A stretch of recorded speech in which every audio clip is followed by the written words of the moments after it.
Hey everybody, this is John Tate from AceFrehleyLesPaul.com, and you are watching episode number 20 of AceFrehleyLesPaul.com on YouTube. Today the song I'm going to focus in on for you is addressing a specific request from a couple of fans of the website and also the YouTube page, Paul Wolf and his son Jacob. Thank you very much, guys. I hope you enjoy this lesson. The song I'm going to focus in on today is God of Thunder, and specifically the differences between the live version and the Destroyer version. There's quite a few differences in terms of what Ace played on his solos on both of the songs, apart from just the tempo. The Destroyer version is considerably slower than the Alive 2 version. So here it is, guys, God of Thunder. All right, so one of the first and most important differences between the Destroyer version and the Alive 2 version of God of Thunder is the tempo. On the Destroyer version, it is considerably slower than Alive 2. Specifically, it runs at about 98 beats per minute. So I'm going to set my metronome here, which is something that I don't normally do. I got it set for 98 beats per minute, but I'll show you the difference in tempo between the two versions of the song. So this is the Destroyer version.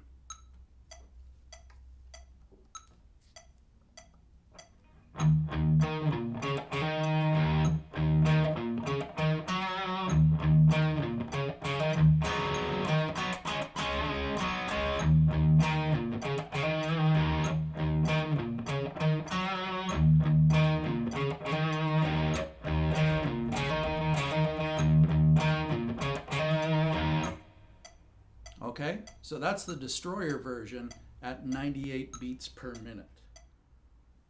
The Alive 2 version of God of Thunder is, like I said, considerably quicker, and it goes at 120 beats per minute. So that's 2 beats a second, basically, which is pretty quick.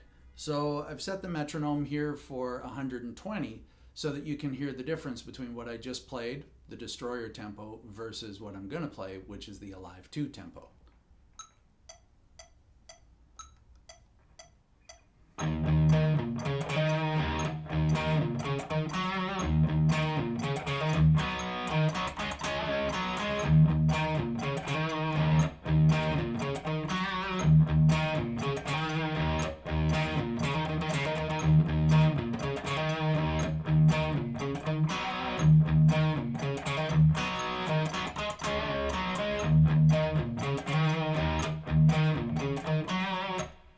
So you get the idea. So the intro and the main body of the verse, regardless of which version of this song we're playing, is all a riff based in E minor, which is the key that the song is in. Everything is done with the open E string, and then between the 5th and the 7th frets on the E string, A string, and D string. Then there's also a little bit that incorporates the 5th fret on the D string and the G string, and also the 7th fret on the D string and the G string. And at that point, you're bending up a half step. Okay, so the riff is basically this.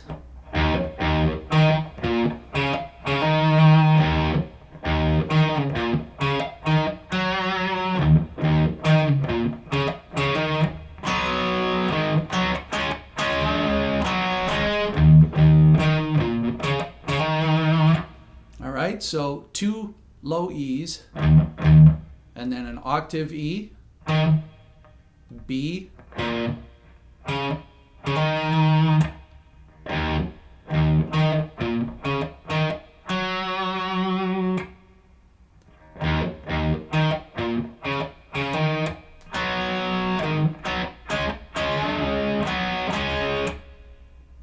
all right, that's the main core of the intro and the verses. The only other part that comes in at the end of the intro is a little bit of a hammer-on between the D and the E on the A string. It's just that simple. So putting it all together for the intro and what you would subsequently play in the verses, it goes like this.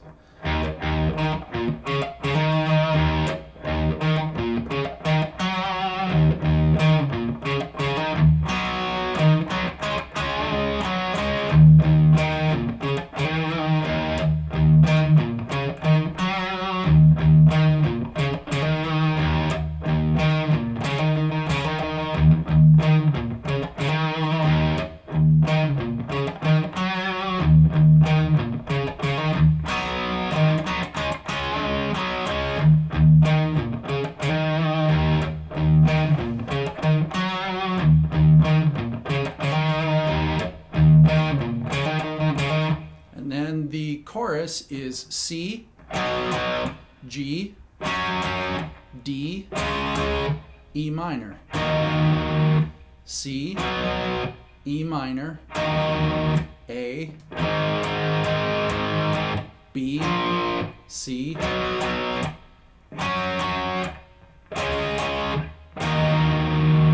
and then back and forth between the C and the B. G, D.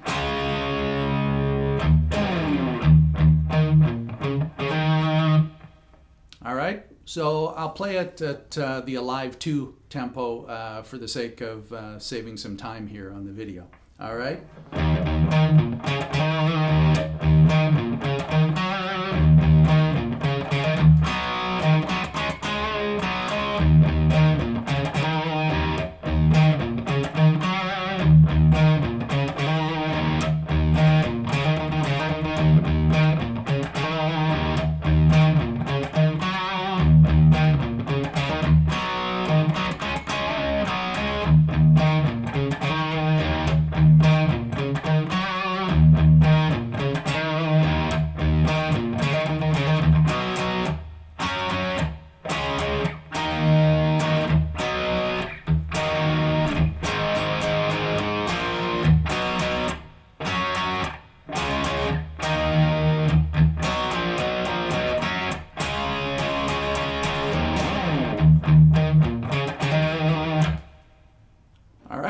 And that's all you're doing through the first two verses. And if you're playing the rhythm guitar parts, that's all you do through the entire song.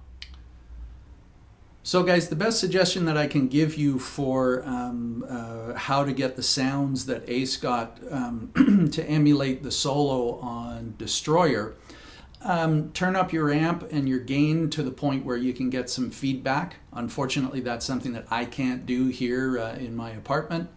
And the second thing is to crank up the reverb, almost all the way up, minimum 3/4 of the way, so 7, 8, 9, somewhere in that ballpark. Lots and lots of reverb. The rest of the sounds that you hear in the background are really just a bunch of peripheral noise and nothing to do with the guitar solo whatsoever.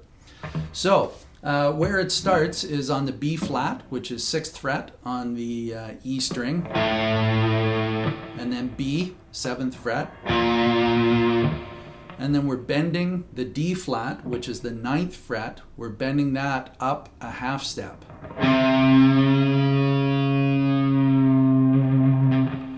And then we're bending the 9th fret on the D string, which is actually a B, and we're bending that up a step and a half, just kind of making some weird noises.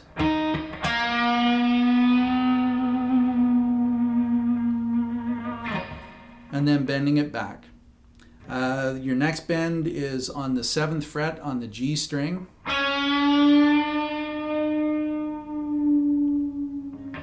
And then the first little part of the riff, which is almost a reprise of the intro.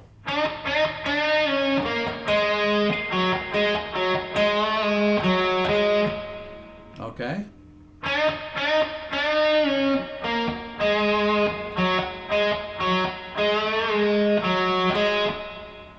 Then we're sliding up to first position pentatonic in E minor and bending on the 15th fret on the B string.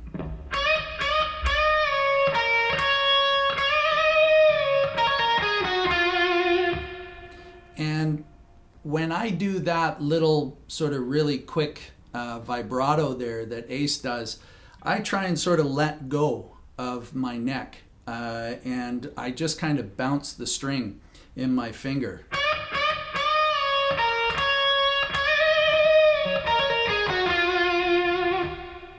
Okay, it's a little tricky. It takes a bit of getting used to, but that's kind of what I'm doing. I'm bouncing.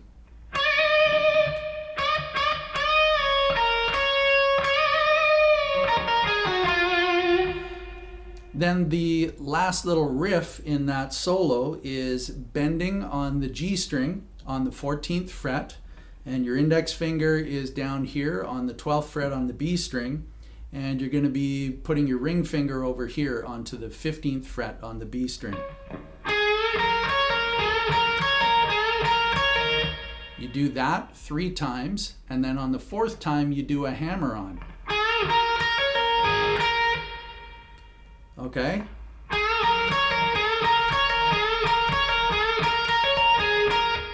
And then we're bending the 15th fret on the E string.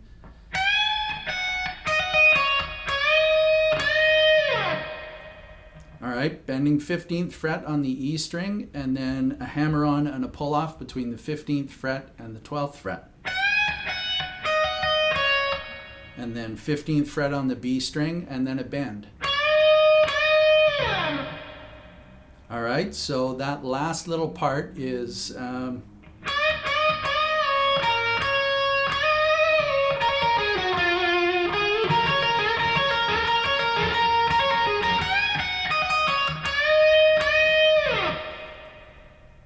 right, so let's try and put all of that together for the Destroyer version of the guitar solo.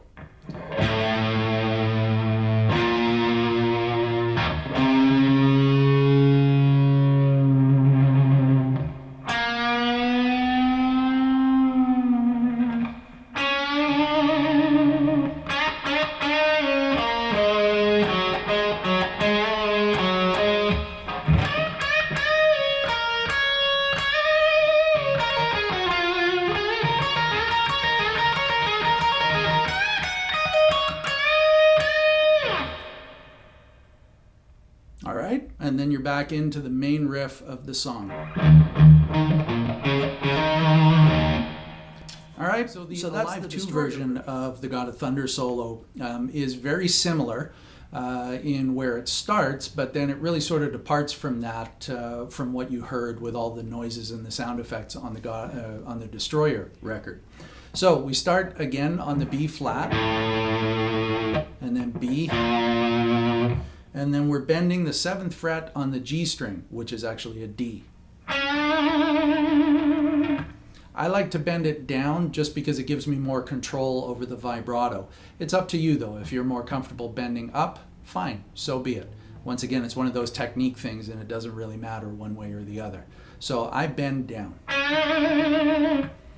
And then we're doing a hammer-on and a pull-off between 12 and 15 on the B string, which again puts us into first position E minor pentatonic for the rest of this solo.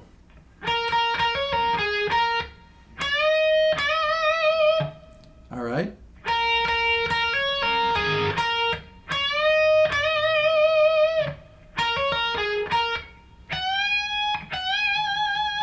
That's bending the 15th fret on the E string. And that's hammer-on, pull-off on the E string between 15 and 12.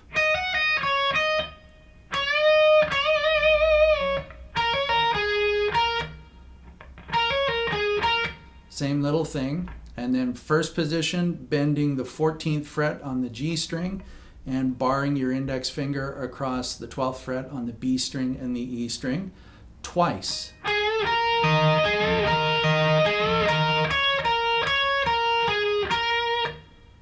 Okay, 1, 2.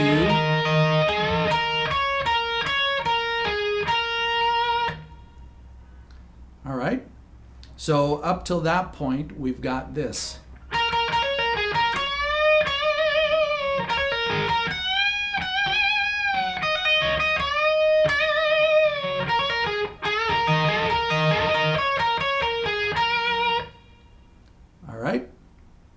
Now we're bending the 15th fret on the B string, and this is kind of a reprise of the solo that Ace did on the Destroyer record.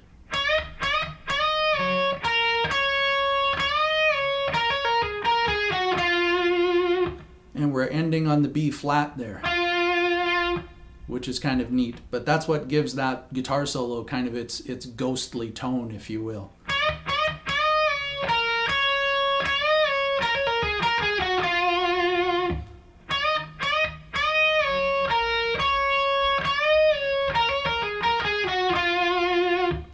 All right, then we're bending again on the 15th fret, B string.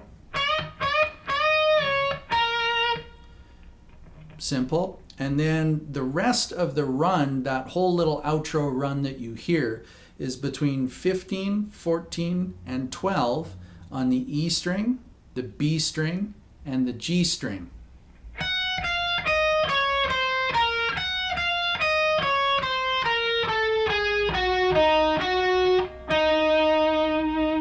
All right, so 15, 14, 12, 15, 14, 12, back up to the E string, 15, 14, 12, 15, 14, 12, down to the G string, 15, 14, 12, 14 on the D string, and then 12 on the G string. All right.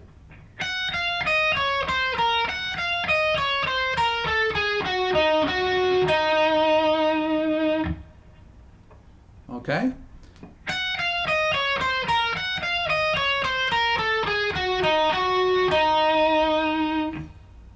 So let's play that last little section again.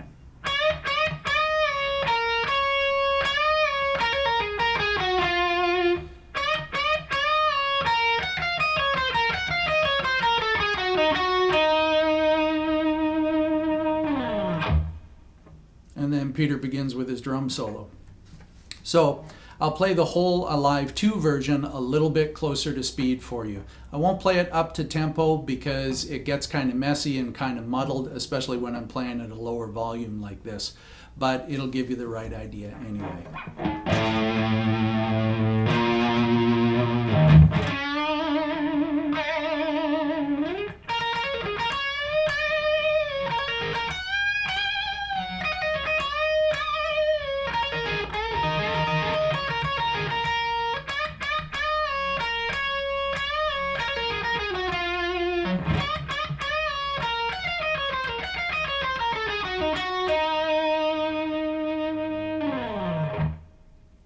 And then Peter goes through his drum solo, and then when the song comes back in, you're doing the main intro riff and the verse riff.